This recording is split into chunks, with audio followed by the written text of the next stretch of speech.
ಬಸಕ್ಕ 12 ವರ್ಷದ ಹುಡುಗಿ ವಾಣಿವಿಲಾಸ ಆಸ್ಪತ್ರೆಗೆ ಕರ್ಕೊಂಡು ಬಂದಿದ್ದಾರೆ.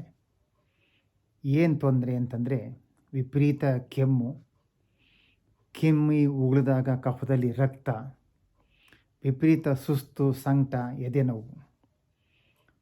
ಪೀಡಿಯಾಟ್ರಿಕ್ಸ್ ಮಕ್ಕಳ ತಜ್ಞರು ಪರೀಕ್ಷೆ ಮಾಡಿದ್ರು. ಎಕ್ಸ್ರೇ, ಕಫ ಪರೀಕ್ಷೆ, ರಕ್ತ ಪರೀಕ್ಷೆ ಎಲ್ಲನೂ ಮಾಡಿದ್ರು.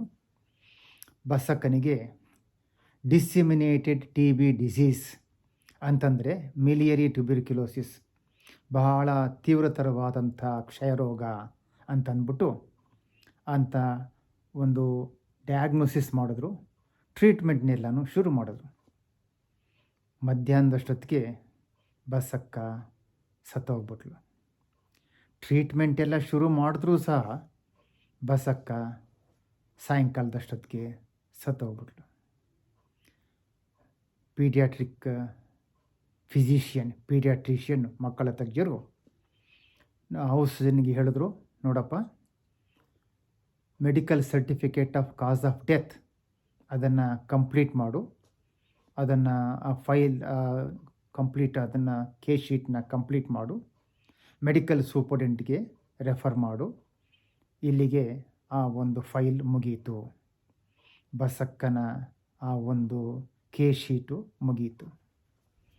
ಅಲ್ಲಿಗೆ ಮುಗೀತಾ? ಕೇಸ್ ಶೀಟ್ ಮುಗೀತು, ಬಸಕ್ಕನ ಕತೆ ಮುಗೀತು. ಆದರೆ ಇಲ್ಲಿಗೆ ಮುಗೀತೆ ಇಲ್ಲ. ಬಸಕ್ಕನ ಕತೆ ಮುಗಿಲಿಲ್ಲ, ಬಸಕ್ಕನ ಕತೆ ಪ್ರಾರಂಭವಾಯಿತು. ಅಲ್ಲಿ ಏನೋ ಒಂದು ಬಸಕ್ಕನ ಡೆಡ್ ಬಾಡಿ ಇದೆ. ಪಕ್ಕದಲ್ಲಿ ಆ ಮೂಲೆಯಲ್ಲಿ ಬಸಕ್ಕನ ಕಡೆಯವರು, ಅವರ ಅಟೆಂಡೆಂಟ್ಸ್ ಏನೋ ಒಂದು ಗುಸು ಅಂತ ಮಾತನಾಡ್ತಿದೆ. ಇದು ಮೆಡಿಕಲ್ ಸ್ಟೂಡೆಂಟ್ಸ್, ವೈದ್ಯಕೀಯ ವಿದ್ಯಾರ್ಥಿಗಳ ಗಮನಕ್ಕೆ ಬಂತು. ಅವರಿಗೆ ಸ್ವಲ್ಪ ಏನೋ ಮಾತನಾಡ್ತಿದ್ದಾರಲ್ಲ ಅಂತಂದರೆ, ಅವ್ರು ಏನು ಮಾತನಾಡ್ತಿದ್ದದ್ದು ಅಂತ ಕೇಳಿಸ್ಕೊಂಡಾಗ ಅವರಿಗೆ ಒಂದು ರೀತಿ ದಿಗ್ಭ್ರಮೆ ಆಯಿತು, ಶಾಕ್ ಆಯಿತು.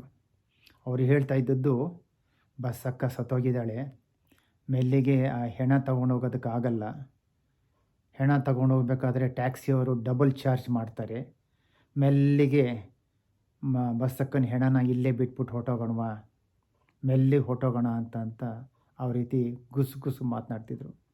ಇದು ವೈದ್ಯಕೀಯ ವಿದ್ಯಾರ್ಥಿಗಳಿಗೆ, ಮೆಡಿಕಲ್ ಸ್ಟೂಡೆಂಟ್ಸಿಗೆ ಭಾಳ ಮನಸ್ಸಿಗೆ ನೋವಾಯಿತು.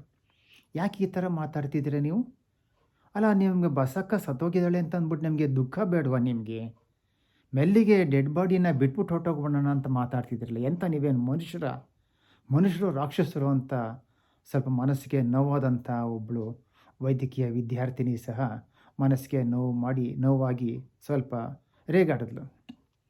ಇಲ್ಲ ಸಾರ್, ನಾವು ಬಡವರು, ನಮ್ಮ ಹತ್ರ ವಾಪಸ್ ಹೋಗೋಕ್ಕೆ ಅಷ್ಟೇ ದುಡ್ಡು, ಬಸ್ ಚಾರ್ಜ್ ಇದೆ ಅಷ್ಟೇ, ಡೆಡ್ ಬಾಡಿನ ಟ್ಯಾಕ್ಸಿಲಿ ತೊಗೊಂಡು ಹೋಗ್ಬೇಕಾದ್ರೆ ಡಬಲ್ ಚಾರ್ಜ್ ಮಾಡ್ತಾರೆ, ನಮ್ಮ ಹತ್ರ ದುಡ್ಡಿಲ್ಲ ಅಂತಂದಾಗ ವೈದ್ಯಕೀಯ ವಿದ್ಯಾರ್ಥಿಗಳು, ನಿನ್ನ ಹತ್ರ ಎಷ್ಟಿದೆ ದುಡ್ಡು, ನನ್ನ ಹತ್ರ ಎಷ್ಟಿದೆ, ನನ್ನ ಹತ್ರ 100 ರೂಪಾಯಿ ಇದೆ, ಈ ಥರ ಎಲ್ಲ ಶೇಖರಿಸಿ ತಗೊಂಡೋಗಿ ಬಸಕ್ಕನ ಶವ ಸಂಸ್ಕಾರ ಮಾಡಿ ನಿಮ್ಮ ಅಡ್ರೆಸ್ ಕೊಡಿ, ನಾವು ನಿಮ್ಮ ಊರಿಗೆ ಬರ್ತೀವಿ, ನಮಗೆ ಬಸಕ್ಕನ ಬಗ್ಗೆ ನಾವು ತಿಳ್ಕೊಳ್ಬೇಕು ಅಂತಂದರು. ಅಂದರೆ ಬಸಕ್ಕನ ಕತೆ ಈಗ ಪ್ರಾರಂಭವಾಯಿತು.